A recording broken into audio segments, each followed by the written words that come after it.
Hi friends! The YIELDMAT function is used to calculate the annual yield of a security that pays interest at maturity. Let's see how the YIELDMAT function can be used in Microsoft Excel. Open the desired Excel worksheet. Here, for demo purpose, we are using a worksheet according to the YIELDMAT function. The YIELDMAT function syntax has the following arguments. Settlement, that is the security settlement date, which is the date after the issue date when the security is traded to the buyer. Maturity, that is the security's maturity date, which is the date when the security expires. Issue is the security's issue date that is expressed as a serial date number.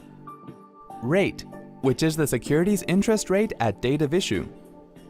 PR is the security's price per $100 face value. Basis is the type of day count basis to be used. Please check the web URL given in the video description below this video for complete details, that is syntax and remarks. We are also showing you the description of the function we are going to use here.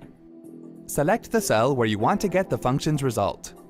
Type equals YIELDMAT, open parentheses, select the cell that contains the security settlement date, comma, select the cell that contains the security's maturity date, comma, select the cell that contains the security's issue date, comma, select the cell that contains the security's interest rate at date of issue, comma, select the cell that contains the security's price per $100 face value, comma, select the cell that contains the type of day count basis to be used, close parentheses, and then press the Enter key.